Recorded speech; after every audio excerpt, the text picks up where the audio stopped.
Greetings, gamers. Tim here again. And I know it's been a little while, but not quite as long as it's been in the previous kind of rotations of this. I just have to have the energy and the time and be unable to sleep just enough to be able to babble at y'all freely, relatively speaking. More seriously, though, I have lost interest in a lot of my normal hobbies: writing, reading, drawing. All three of those things are very important to me.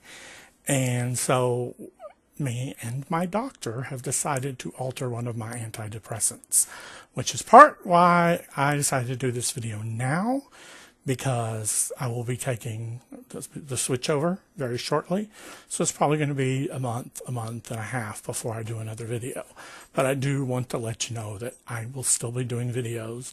If I'm still feeling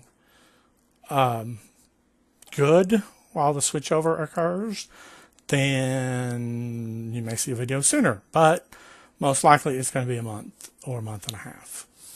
Now, I have some things to do, and they are not complicated things, but they are serious things. I mentioned last time about being a gaming ambassador, and tonight there was a new game group who basically had sort of usurped our spot at the comic store that we would go to on Thursday nights to play. And they were making characters and preparing for a game. And I just, when there was a moment, I asked who was GMing because, it wasn't clear. And just tried to be welcoming because they're new people to me. So therefore, I don't know how new they are to gaming necessarily. They could have been playing for several years. Not many years. I'm many years. They're not old enough. But that's okay. But the thing is that I said hello. I said, ask a few questions. I was friendly. I tried to be as friendly as possible and welcoming because, I don't know if they've tried this before. This may be the first time, this may not. But I want them to enjoy it. And there was some drama going on with their group, and I'm not sure what it was because it happened after the rest of my group got there and we got to playing. So it makes me curious about what happened in that little bit of a instance to cause drama. Because the first people there didn't seem to be making any drama. But when a new person arrived, there was drama. So I don't know what it was about. Technically, it's none of my business, but it's one of those things where I worry about because I actually care about gamers. I care about us, and I think we should be good people. I think we should be kind people. I think we should be welcoming people. And I know that's not always easy. We shouldn't be so welcoming to let in people with certain behavioral issues. And I'm not talking about, something serious like autism, because I know many autistic gamers and they are very great players. I'm not talking about something like that or my depression or anything else. I'm talking about certain chosen attitudes that people have. And as a gaming ambassador, you just gotta let those go. You really do. There's no room at the table for isms, sexisms, ageisms, racism. There's just not. I mean, you're playing elves and dwarves, or you're playing 1940s World War II fighters fighting undead, or whatever. There should be room at the table for everybody. Except those people who carry those isms around as if they were born with them, and they're not. So, if I lose you because of that, goodbye. I'm sorry. I really would like to have had a much better conversation with you, but we're never going to come to terms of agreement. But I think it's good to have women in gaming. I think it's good to have minorities, because let's be honest, there are not a lot of people of color in our hobby.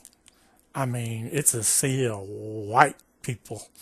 And I'm a white guy and I see this, but I know some African American creators. I know some other writers who are, also into the hobby, who are African American or Chinese or Japanese or whatever. And, I think they should be welcome at our table. And that's what I mean by gaming ambassador is, be able to sit at a table and come to a congenial discussion and enjoy your time together.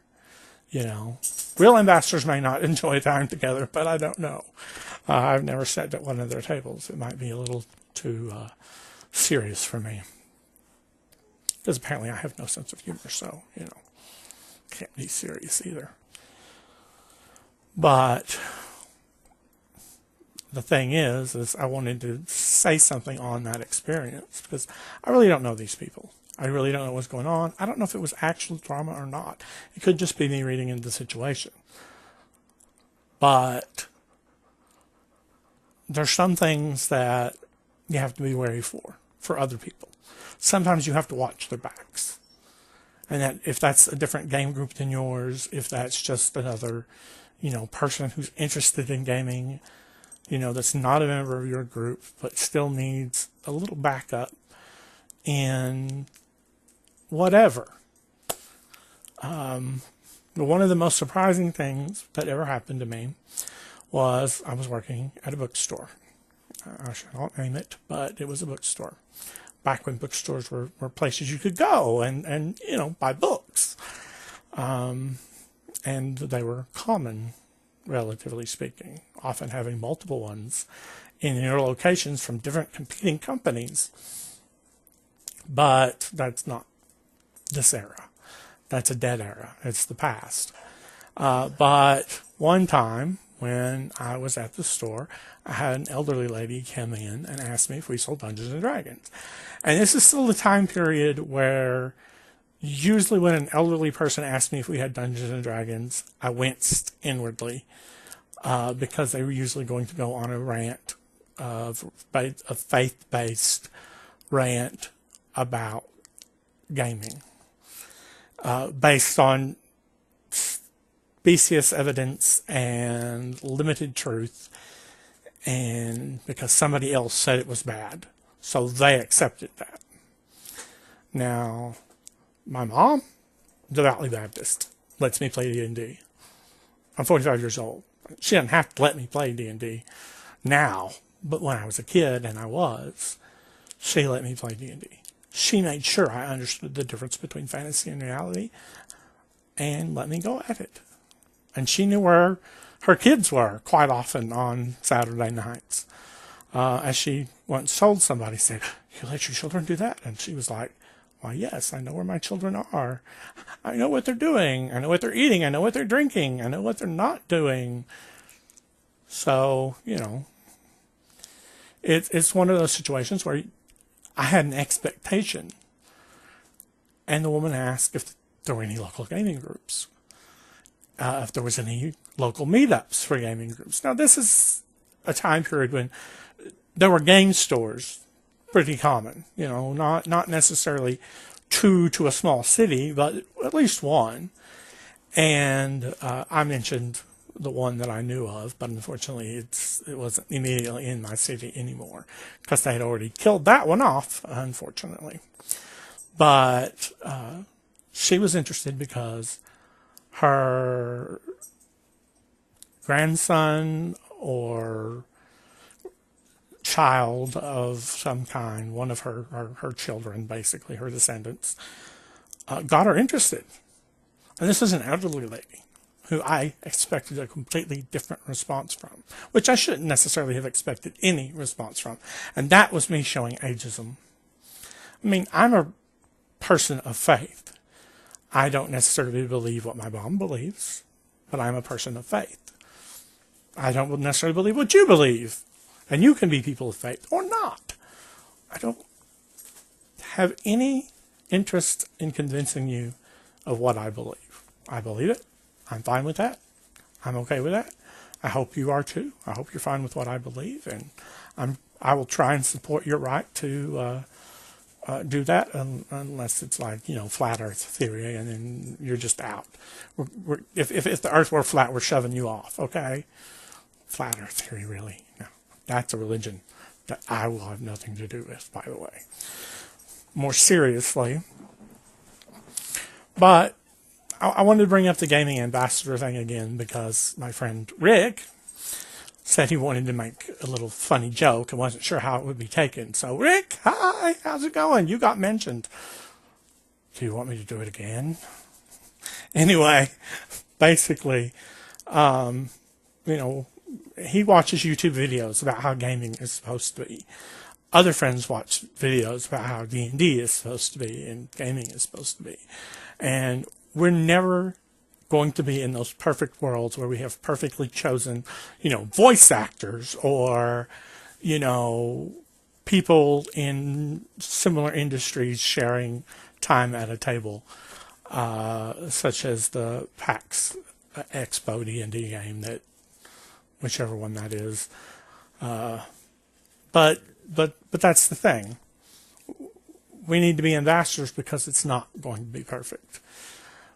And we have to be able to come to a negotiable compromise of acceptance of both social interaction and general personal behaviors that are, acceptable in public and private, of course. If you're playing at your own table at home, then, whoever the host is has to say then, in my opinion. But, we have to be gaming ambassadors.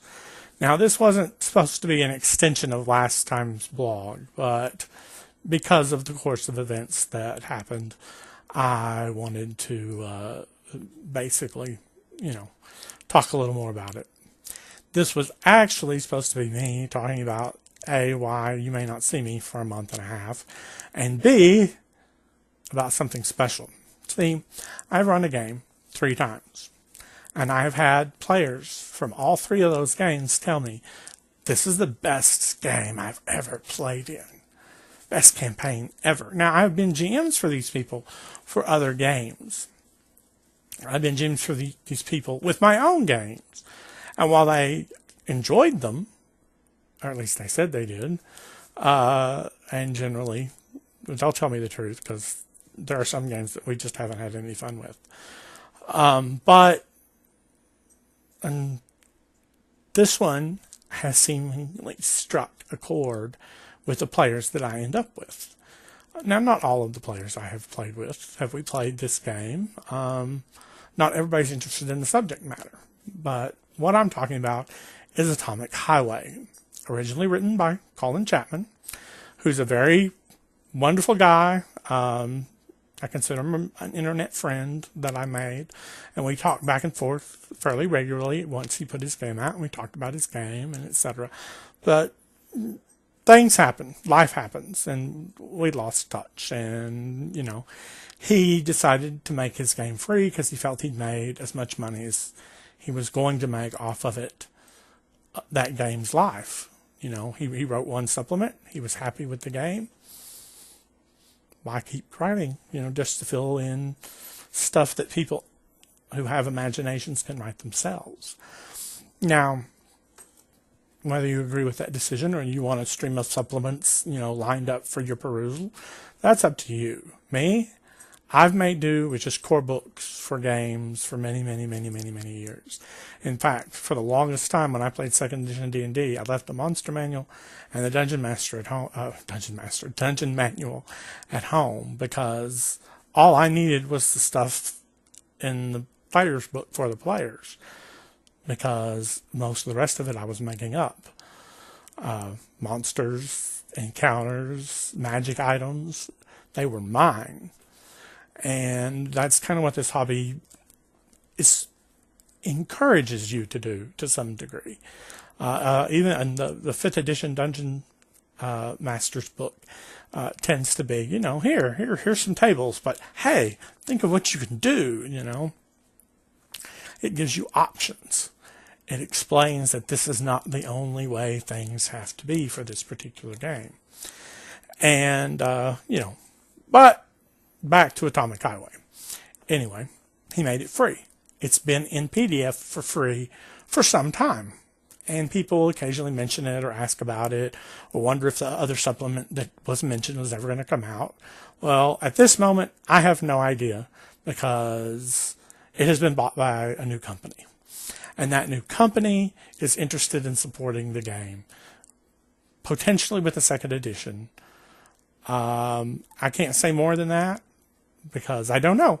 I simply am not that well informed. I've talked to the person involved, and he is a pretty good chap himself, and we'll see where he goes. But the important part of this is that he has taken the fact that it's a free PDF and allowed them to start doing print copies. And I don't know why I can't seem to reach across and get it centered back on the camera. So, someday I just need like a little stand. Anyway, more seriously, Atomic Highway. And this is one of their better hardbacks that Drive-Thru produces through their deal with whoever in question is the one doing them. Because I'm pretty sure they have a different company in the States and abroad that does their printing for print books to help deal with the fact that shipping costs have gone nightmarishly high for some countries and anywhere not directly in the U.S. sometimes. Now, one of the things that makes this game great for me is its ease of use of system. Its system is so fastly run, so simple and functionally elegant that I don't have to worry about it. I just use it, and it fades away pretty much into the background. The system is a little more intensive, I guess, for players and for like major villains, but for most mooks, I don't have to worry about it too much. The system it uses is called V6, which, for a game called Atomic Highway, built around cars, and occasionally, those Mad Max movies where, we have 70s cars and bloodthirsty raiders and all that kind of stuff going on. It's basically what inspired it. But the V6 engine is just, it's funny because it's called V6 engine. Of course, now we have V12s, so, but it's the V6 system is the game. But it uses a number of D6 dice equal to your attribute. Your attribute spells out mutant down the line, and they all stand for something: muscle, understanding, that kind of thing. And you take the most appropriate die pool from your stat, and you roll them. And you look for sixes. Any six is a success. And one success in the V6 engine is an action movie success. It's a wow. You have done something cool. Now, multiple successes are supposed to be stages above, incremental stages above just a cinematic success. They are supposed to be really crazy. My description to a friend once was you jumping a bicycle that's on fire over a gigantic crevasse, crack, whatever you want to call it, with jumping alligators trying to eat your legs while you are doing a wheelie and firing backwards at the people behind you. That's what several successes is like.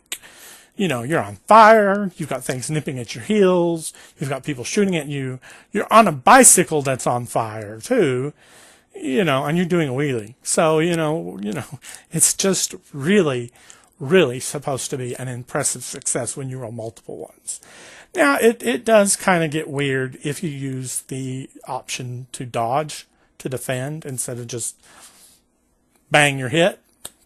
If you allow active dodging for both players and NPCs, then the number of successes tends to have to be, go higher than that, because each side cancels out the other's extra successes down to 1 or none.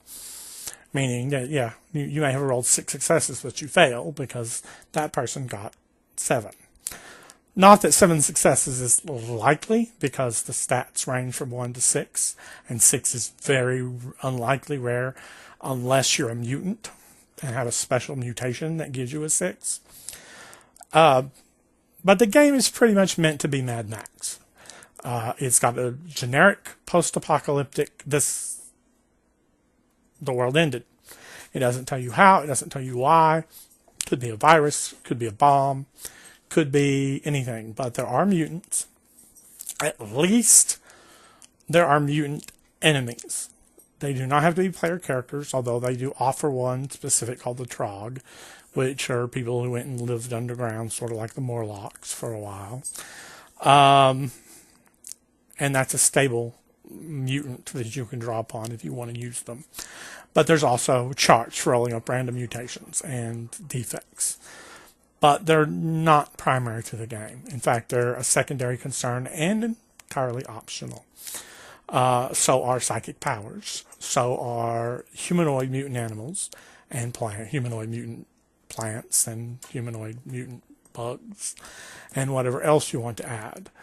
In fact, most of that stuff is not in the core book. You can do basic mutants, but if you want to get really wild and crazy with it, you need to supplement Irradiated Freaks, which should be coming out, I imagine, in POD relatively soon, once he gets his proofs back, I assume. But it's back in print, at least in one form, print on demand, which is a good way to keep something available forever, in physical form, for those of you who aren't entirely digital, because I'm not. I like to flip through a book. And a lot of that has to do with the way I learn, because my brain is very good at linking physical page locations to pictures and paragraphs. So I can flip through a book and find something faster than I can scroll through a PDF. But that's just me. But it's getting to be a long video. And so I wanted to, say, Atomic Highway in print again.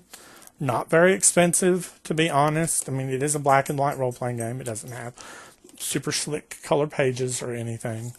But it does have some nice art. Some silly, some not. And I'm pretty sure they had a lot of fun with some of the art, especially with Irradiated Freaks, because some of their example mutants in there just make me giggle inside like a little kid. But I've been told this game has been literally, for some groups, the best game I have ever run. So, and part of that is it's just a good game. It's not perfect. You can run into problems if you expect to run really long campaigns in it, as experience points begin to make people extremely skilled or up their attributes to absurdly high levels, which is not very cheap to up stuff. So, but you start out pretty functional. I have added a few things. I have my own setting that I use that details what the end was, what the fall was, called Purgatory Road. And Purgatory Road is sort of, here's Atomic Highway, and this is just a little dirt road that, promises something a little stranger, just around the bend.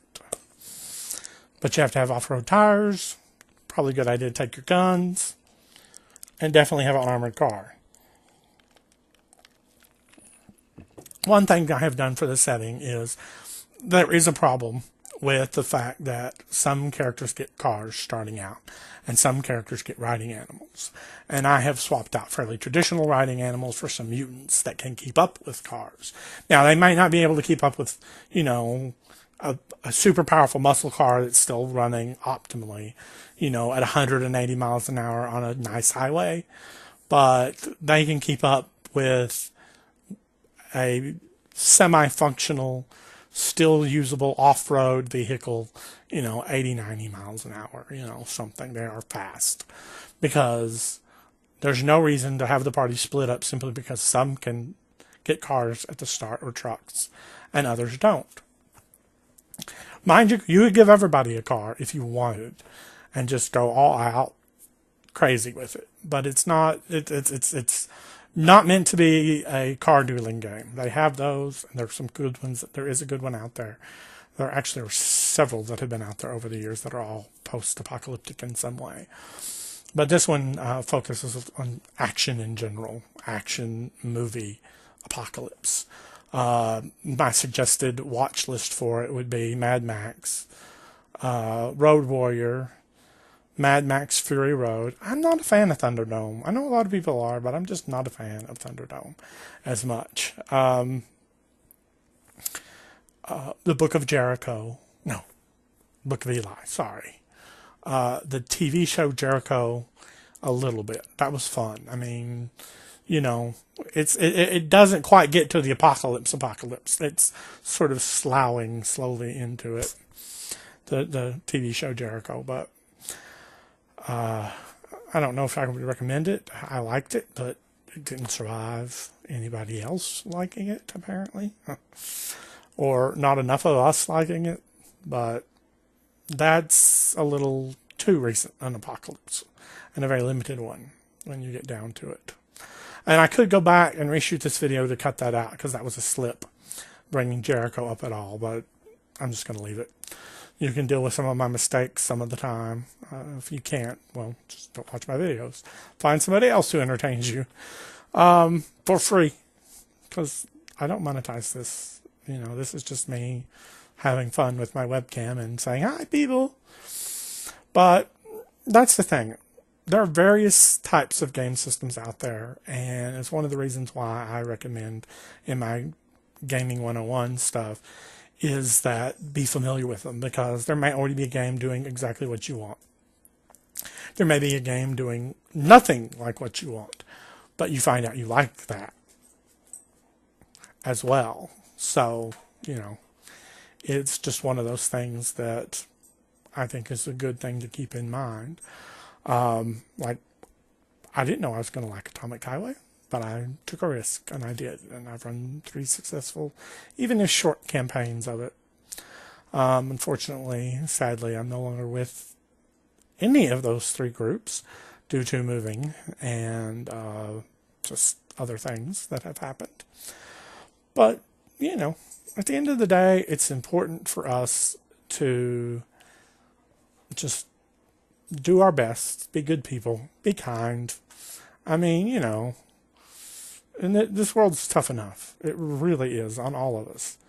I mean, there are very few people who have it well made, and those people are making it bad for the rest of us. So it's like, come on, let's get together. Let's all, you know, try and be kind, try and be friendly. And I know things suck sometimes. I suffer from depression. You want to talk about things sucking? Everything can suck sometimes. But I still try and be a gaming ambassador. I still try and be a bit of a loudmouth for the positive side of things, even if it's not 100% positive all the time. And, you know, I hold some negative views of some things too. But, you know, and you may disagree with me, and that's okay. I'm okay if you disagree with me, but, you know, that's what life is about. If we were all alike, it'd be pretty boring. You know, you'd have you that watches TV, and you that reads a book, and that would be kind of dull. It makes sex really, really not fun, I don't think. So, you know, just for the record, it's good we are different. It is good that we are different. You know, you are all individuals. But, no, I'm not. Come on. It's a Monty Python joke. You should get it. Anyway, it's one of those things, is that, you know, I'm here doing the best I can, and I am trying to look out for everyone. Friends, family, loved ones, other gamers. And I literally am willing to, you know, if you need help, I'll try. It doesn't mean I can actually help you, but I can try. It's certainly, you know, not going to hurt anything, unless you just absolutely refuse any ideas that I share. That might hurt. Might hurt me, might hurt you. I don't know. But for now, I'm doing okay. We're going to see what happens with the medications. and hopefully I don't get any more crazy. But who knows? You know, that's the thing.